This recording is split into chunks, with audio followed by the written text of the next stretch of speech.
bien bonjour les amis, c'est Seb, votre coach sportif passionné de sport. Et pas, t'es un homme ou une femme depuis 40 ans, t'as envie d'avoir une transformation physique, perdre du poids, mais c'est ici que ça se passe. Yeah! Aujourd'hui dans cette vidéo, je vais donner les 3 erreurs, les 3 obstacles que tu risques de rencontrer dans ton projet de perte de poids.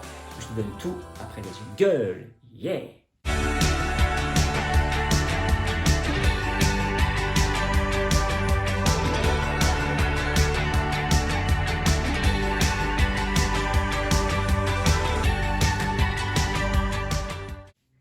Allez, c'est parti les amis, tu es motivé, tu t'es lancé, c'est parti, tu attaques ton programme d'entraînement. Allez, tu vas tête baissée, tu as une perte du poids, tu vas avoir une transformation physique, mais stop. Je te dis stop tout de suite parce que tu risques peut-être de rencontrer ces 3 obstacles qui vont t'empêcher justement de réussir. Donc c'est super important que tu sois aligné avec ça, c'est-à-dire que si tu veux perdre 1 ou 2 kilos, ça va aller facilement. Par contre, si tu veux perdre entre 5 et 10 kg, ça risque d'être un processus qui risque de durer peut-être un peu plus longtemps, entre 2, 3, 4, 5, 6 mois. Donc c'est important que tu sois aligné avec ça et c'est important que tu dises, tu risques peut-être de rencontrer des obstacles pendant ton parcours, donc c'est important que tu t'avertisses. Et donc la première erreur, au lieu de partir tête baissée, au lieu de partir de foncer, mais déjà la première chose c'est d'en parler à ta famille. Lorsque tu veux perdre entre 5 et 10 kg, comme je viens de te dire, c'est un projet qui va durer assez longtemps, 3, 4, 5, 6 mois.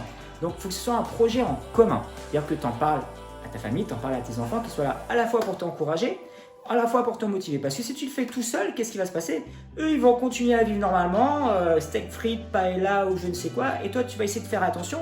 Et au bout d'un moment, ça risque peut-être de créer des conflits ou voilà. Donc l'idée, c'est d'en parler tout de suite. Dire voilà, j'ai un projet, je vais perdre entre 5 et 10 kilos. Je sens que là, c'est le bon moment parce que peut-être après, je vais avoir des problèmes de santé. Donc, ou je ne sais quoi, ou je vais faire attention à ma santé, j'ai envie de bien vieillir, donc je vais changer certaines choses, j'ai envie de perdre du poids. Donc je veux que vous m'encouragez et motivez, et pourquoi pas faire partager cette expérience, pourquoi pas faire partager toute la famille dans ce projet, remanger sainement, faire du sport, c'est plutôt fun, c'est plutôt top. Donc c'est la première erreur, ce serait de partir tête baissée sans parler dans son cocon familial, voilà. Donc c'est super top, c'est super important d'être aligné avec ça et de se dire ok, ma famille ok, ils vont m'encourager, ça va être top, quand ça va être difficile, ils vont m'encourager et c'est plutôt sympa au lieu de faire ça tout seul, de se dire là je suis dans mon coin, je prépare à manger et ma famille là, il risque d'avoir une frustration. Donc là tout le monde est ok avec ça et puis on commence bien. Donc ça c'est le premier obstacle que tu risques de rencontrer, alors pas tout de suite mais au fur et à mesure que les jours et les semaines passent, peut-être qu'il y aura un décalage. Donc c'est super important que ta famille, tes conjoints, tes proches soient ok avec ça. La deuxième erreur, le deuxième obstacle que tu risques de rencontrer, c'est de dire je commence demain. Yeah, le fameux je commence demain. Je pense que toi aussi, tu as dû le dire à un moment donné, tu as une séance de sport, non, je la ferai demain. Ou il y a des gens qui s'inscrivent à mon challenge et ils disent je commencerai lundi, mais il est jeudi. Il y a encore vendredi, samedi, dimanche, il y a encore 3 jours. Pourquoi attendre lundi avant de commencer? Commence maintenant. Si tu veux perdre du poids, si tu es motivé, ne dis pas je commence demain. Parce que si tu commences demain, qu'est-ce qui va se passer? Ça va être demain, après ça va être après-demain, après ça sera le surlendemain, après ça dans une semaine, après ça dans 1 mois, 2 mois, 3 mois, après ça sera dans 1 an.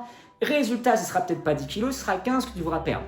Donc commence tout de suite. Ne dis pas je commence demain. Si c'est un réel projet, si c'est juste, tu dis ça comme ça pour… non, si c'est vraiment un réel projet, ne dis pas je commence demain, commence tout de suite. Donc ça c'est le deuxième obstacle que tu risques de rencontrer. Et la troisième, qui est un peu jumelée avec la deuxième, c'est ton organisation. Au début, tu vas être super motivé, tu vas foncer tête baissée dans tes entraînements, dans ta nutrition. Et après la motivation, forcément, au bout de peut-être 1 ou 2 mois, va commencer peut-être à baisser. Et donc, si tu n'es pas organisé, qu'est-ce qu'il va se dire? Tu te dire, ma séance de sport, je la ferai demain. Tu vois, on revient un peu sur ce que je viens de te dire, je la ferai demain. Donc tout de suite, organise-toi. C'est-à-dire que tu sais que tous les lundis, tu fais sport, tous les mardis, tu fais sport. Enfin bref, prépare-toi un planning au niveau sportif, au niveau alimentation et au niveau récupération. Et au bout d'un moment, tu vas voir, ça va devenir une routine, ça va devenir un automatisme. Et à partir du moment où ça devient une routine, ça devient un automatisme, si tu es réglé, si à chaque fois tu changes tout le temps tes heures d'entraînement, blablabla en fonction de je sais pas quoi, si tu n'es pas organisé, au bout d'un moment, tu vas stopper. Le fait d'être organisé tout de suite, tu sais que très bien que tu vas pouvoir tenir sur du long terme. Surtout si tu as envie de perdre 5-10 kilos, tu sais très bien que tu vas pouvoir les perdre en 3 mois, peut-être en 4 mois. Mais 3 mois, 4 mois, c'est long, c'est 90 jours, 120 jours, c'est 4 mois, etc. etc. Donc il faut être organisé dès le début. Donc voilà les amis, pour récapituler, pour une transformation physique à éviter, déjà, pas éviter, mais je veux dire, en faire partager le cocon familial, la famille, les conjoints. C'est un projet commun qui soit là pour t'encourager. Ne jamais dire je commence demain et l'organisation. Si tu arrives à sauter ces obstacles, si tu arrives justement à renforcer ces obstacles, si tu arrives justement à passer ces obstacles, eh ben, tu es sûr à 100% de réussir ta transformation physique et ta perte de poids. Voilà les amis, j'espère que ça vous a plu. Moi je vous dis à bientôt pour une prochaine vidéo. Ciao ciao. Yepa.